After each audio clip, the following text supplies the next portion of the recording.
Hi, my name is Bart Weyand. I'm going to read you a short interview of Lauren Bacall, which was written by John Mortimer, a famous British playwright, barrister, etc.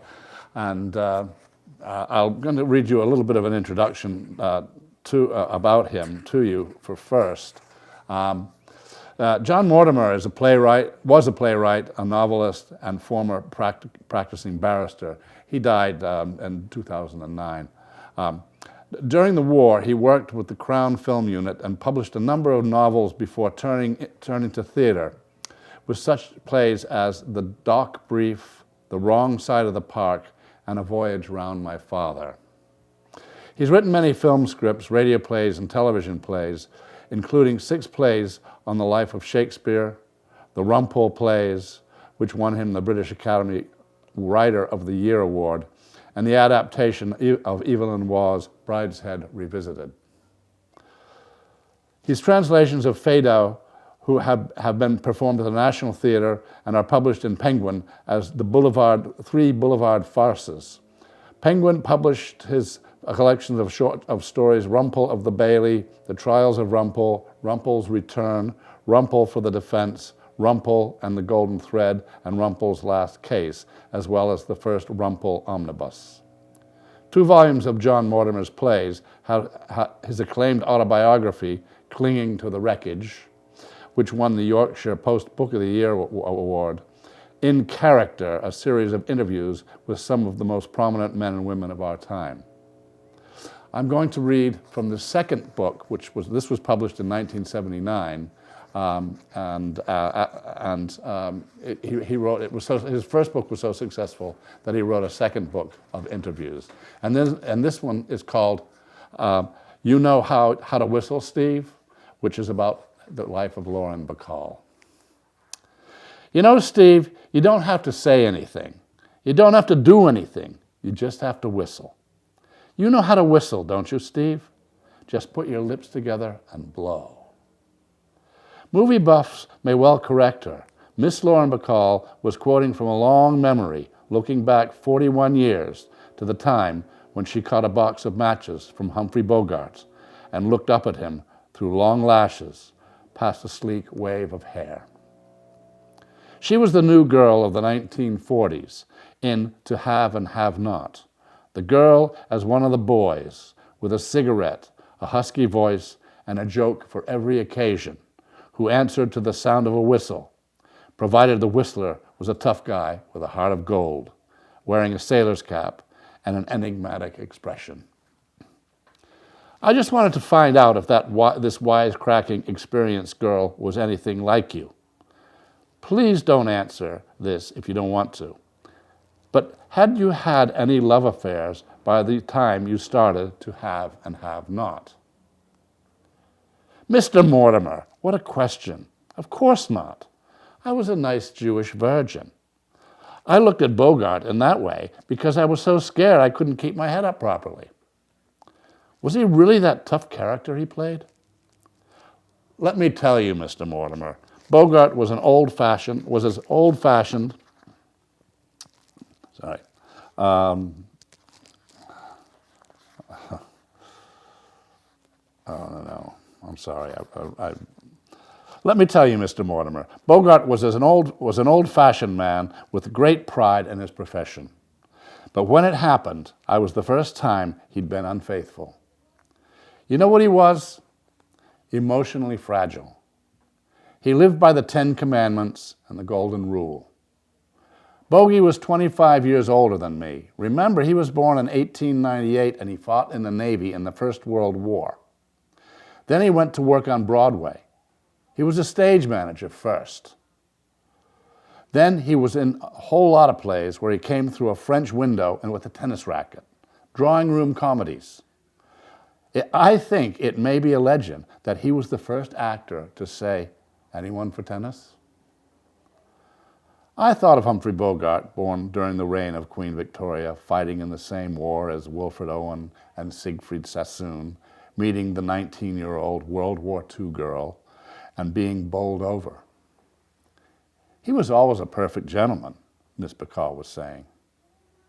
So He wasn't really like Sam Spade and Philip Marlowe, the detectives he acted. Not at all. I told you, he was a perfect gent. Why did you think he's lasted so well? More than Clark Gable or Gary Cooper, he's still the hero of the young. Well, he did noble things. What sort of noble things, I wondered, did Mr. Bogart do? Well, look, he didn't take money for his detective work, and when he found his girlfriend was a crook, he handed her over to the police.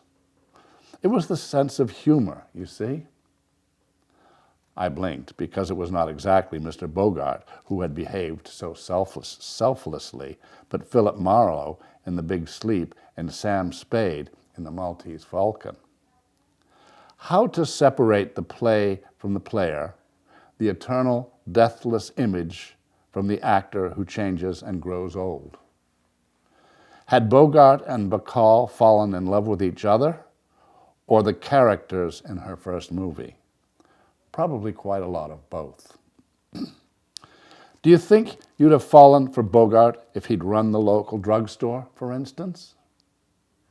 Lauren Bacall, age 60, still thin, wearing well-pressed trousers and a sweater, still manipulating a long cigarette, still looking up with her head lowered, still speaking in the husky voice of the girl who can kid around with the chaps, said, "No, because then he wouldn't have been Bogart."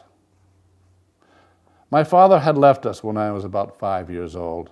I think he sold medical supplies. I was brought up by my mother. I owe everything to her. She was a secretary in New York, and a damn good one. My uncles were lawyers, and good ones too. They were all Democrats. My Uncle Charlie told me I had to read the New York Times every day. I went to the movies all the time because I was besotted with Bette Davis. And to the theater. I saw Gielgud and Hamlet, and I was just overcome. I was a real Jewish banana. What does being Jewish mean to me? It means a sense of family and character and humor. Humor means everything to me. It's true that when we fell in love, I told Bogart I was a Jew and asked him if he minded. I'd met so much anti-Semitism. The other models I worked with were anti-Semitic. My first director, Howard Hawks, was also anti-Semitic. My mother and I were even turned away from a little hotel in Florida because we were Jewish. It's hard to believe that now. Actors are sorts of outcasts as well. To be an actress makes you a bit of a freak. You're meant to be for amusement only, not to have ideas of your own. The stage struck Miss Bacall, having been voted the most beautiful usherette in New York, in the New York theater, became a model and was seen by Howard Hawks on the cover of Harper's. He took her to Hollywood for a screen test. Hawks made me into the girl of his fantasies, a girl who'd been in his head for years. The character in To Have and Have Not was entirely his creation. He changed my name from Betty to Lauren, and I became his creation too. And then it all blew up in his face when I fell in love with Bogart. I tell you, Mr. Mortimer, he was not pleased. Didn't you have anything in common with that girl? Humor, yes. I told you, humor means everything to me. Did you think you'd fall in love with Bogart before you started making the picture, I mean? Of course not. I didn't think he was my type at all. All my life I'd been in love with Leslie Howard. It was the middle of a hot afternoon, and we sat in a dressing room in the Theatre Royal, Brighton. As I had come in through the stage door, I had heard the disembodied voice of Harold Pinter directing a technical rehearsal of Tennessee Williams' Sweet Bird of Youth on its way to the West End with Lauren Bacall. She sat up very straight in front of her mirror, beside her vases of flowers, and lit another cigarette to remember the early days of a clandestine affair. There was the time when she had hidden from the violent, hard-drinking third Mrs. Bogart in a lavatory on a boat, and one of the 10 Commandments had, I suppose, gone bust. The good guys are the ones that get killed, Lauren Bacall remembered, the horror of that last night, last long illness, the final agony of seeing her husband, the great star, being taken away by the morticians in a sack.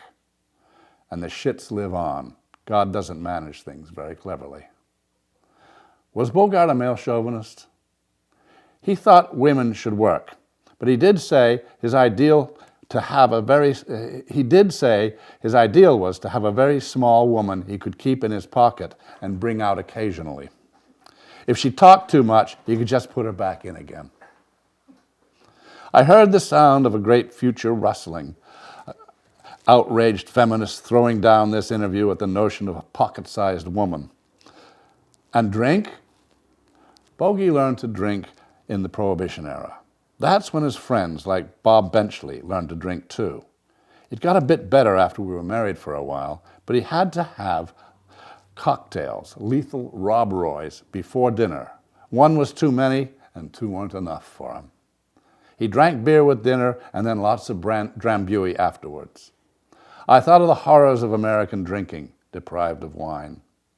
Did you drink with him, I asked. I taught myself to drink vodka. They don't like you not to.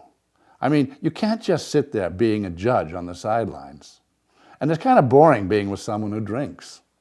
They tend to say the same things over and over again. Your second husband, the actor Jason Robards, also had a problem with drink. I must like trouble, mustn't I? Of course, Jason had a problem. He had to live in the shadow of Bogey. And I had had one wonderful relationship in my life already. But what would I do? Miss Bacall looked at herself in the mirror, puzzled. I must love trouble. And love men who get into trouble?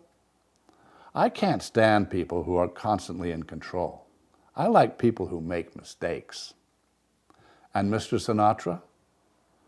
I asked about another of Miss Bacall's more notable loves. Did he bring trouble too? A difficult man, but full of laughter and excitement.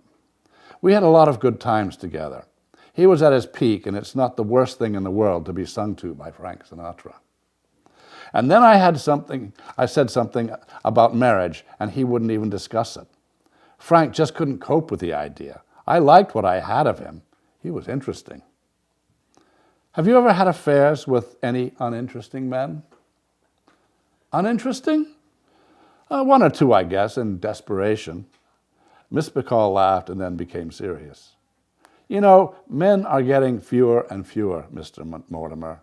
There really are very few of them left. In your great time in Hollywood, the war was going on. Were you conscious of that? I used to work at the Stage Door Canteen in New York. It was all drama to me. Dancing with young sailors and airmen going off to fight, seeing Luntz put out coffee for them. But then Europe was a long way away. Life in Hollywood went on regardless of the war? More or less, yes. After it, you were quite political. You and Humphrey Bogart led a protest in Washington in the McCarthy era. Oh yes, it was the drama I liked about that, the idea of a crusade. But Bogart said he'd stuck his neck out and worked for Roosevelt at a time when actors were just meant to be entertainers and not have political opinions. My real political friend was Adlai Stevenson. He opened corners of my brain. Because he was a loser, no one remembers the great things Adlai said. And then he died, so he could never say them again. What about America today? Mr. Mortimer, please. The Bacall eyes turned to heaven in well-dramatized despair. Did you know Ronald Reagan when he was an actor? I remember him when he belonged to the Democrats for Truman. Wasn't he president of the Actors Union? Something like that, I asked. He was, and not a good one. He never got us a proper deal. Look at all the times they play my films and Bogey's films on television, and do we get a penny for it? Do we? Hell no. Mr. Reagan was not one of our brightest ideas.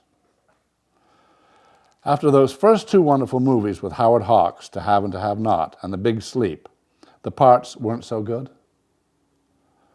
I was terribly miscast as a humorless English upper-class girl playing opposite Charles Boyer in The Confidential Agent. I had some directors like Herman Shumlin, who gave me no help at all and was a sullen, silent egoist, and Michael Curtis, who called us all actor bums. I was under contract to Warner's, who kept sending me scripts which I refused to do, so I was always on suspension. I don't think Bogart was all that keen on my working either. Recently, I had a big hit in a Broadway musical, but I don't feel I've been taken seriously as an actress. Now's my chance to shake up my life and do a big dramatic role. In the Tennessee Williams play? Tennessee, a sad man. A terribly shy, sad man, not comfortable in himself. But he wrote great parts for women. People don't do that anymore.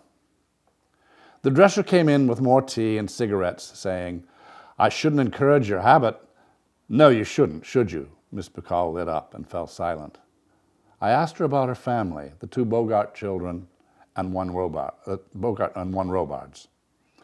"Sam's acting now. The others are working. Steve works at NBC and Leslie, my daughter, in the Hollywood archives." "Do you think you'll meet some other trouble?" "My nature is to be in trouble again. If there's a way, I'll find it." "Where do you live? In New York?" "I live in the Dakota." Miss Bacall mentioned the big ornate block of flats outside which John Lennon was murdered. "And I have a house in Long Island. I have to work hard to pay for 2 homes. I have no flunkies, no entourage. I live alone." "That's difficult, because you're always the extra person at any party. I've had an eventful time, but now I feel my personal life is arid, not realized. When I'm alone in the evenings, I read and watch television." Those old movies that don't pay any royalties? Yes, those. What do you think when you see that 19-year-old on the screen? I think she's someone else, not me. She seems so far from the way I live. You were happy then? Oh yes, Hollywood was still a great place to live, full of writers and all the interesting people. Interesting people Bogey knew. Perhaps I was too happy, too young. Is it hard to grow old if you're a beautiful woman? I never regarded myself as a great beauty. I was never a garbo.